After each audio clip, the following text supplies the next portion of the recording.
Paalam Signal, ang nakakalungkot na istorya ng pag-alis ng Signal Super Spikers sa volleyball world.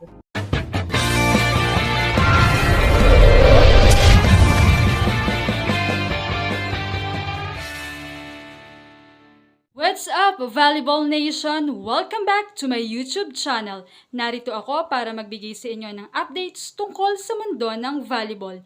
Pero bago yan, don't forget to subscribe and hit the notification bell para updated ka sa aking mga videos.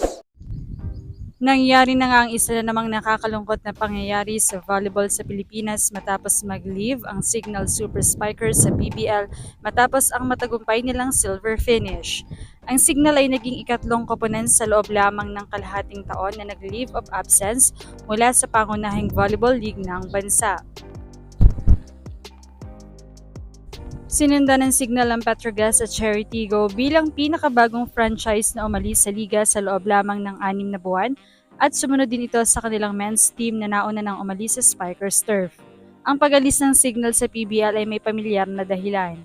Ang pahayag ng Super Spikers ay umalingaw-ngaw sa parehong paliwanag na ginamit ng kanilang men's team nang ito ay umalis sa Spikers Turf noong Enero na binanggit ang isang internal assessment na hinaharap ng direksyon ng kumpanya. Gayunpaman, ang timing ay nagdudulot ng mga tanong. Ang pag-alis ng Signal kasama ang Petrogas ay nangyari ilang araw lamang matapos ng dalawang koponan sumabak sa kanilang kampanya sa PBL Finals na nagdudulot ng hindi komportableng pananaw para sa isang liga na 5 taon pa lamang sa pagiging professional. Sa kabila ng kanilang tagumpay at katatagan, umaalis ang Signal bilang koponan sa PBL na may pinakamaraming podium appearances ngunit hindi pa nakakakuha ng kampyonato na nagtapos bilang runner-up ng 3 beses at nakakuha ng 5 bronze medals mula nang lumipat sila sa PBL noong 2021. Gayunpaman, hindi na bago sa Signal ang pag-akyat sa podium. Noong panahon nila sa PSL, nakamit ng Signal ang pagiging co-champion sa 2017 Invitational Conference at nakapag-ipon din ng 3 silver at 3 bronze finishes sa kanilang pananatili sa ngayoy wala ng liga. Higit pa sa mga tropeyo, ang mga pangalan at pamana ang tunay na naglalarawan sa naging takbo ng Super Spikers. Mula sa mga veteranong sina Rachel Dakis at Jovelyn Gonzaga hanggang sa mas batang henerasyon na pinangungunahan ni Vanny Gandler at Erica Santos. Bukod pa sa maraming iba players.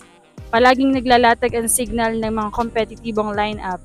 Sa gilid ng court, pinangungunahan sila ng mga iginagalang na coaches tulad ng yumaang si Sammy Acailar, George Pascua, Edgar Baroga at Shaq De Los Santos.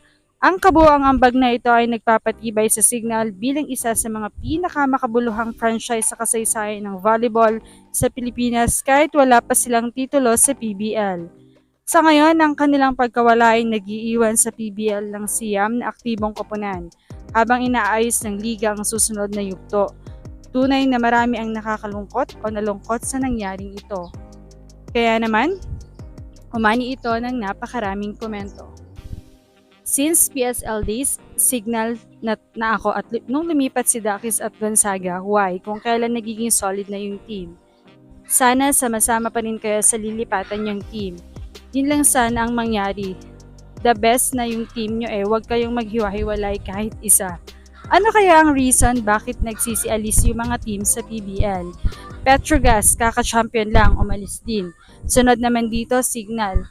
Finals naman, leave of absence din. Maganda naman ang crowd, lagi, kumpara sa PBA. Kung kailan gumaganda na ang liga ng PBL, isa-isa namang nawawala. Pinaasa nyo lang ang mga fans nyo, may statement pa kayo na part of the growth, yung pagkatalo nyo, tapos si Coach Shaq may sinasabi pang learning experience, tapos aalis din pala. Kawawa naman yung players na hindi nagagamit sa laro at hindi masyadong kilala. Good luck and God bless na lang.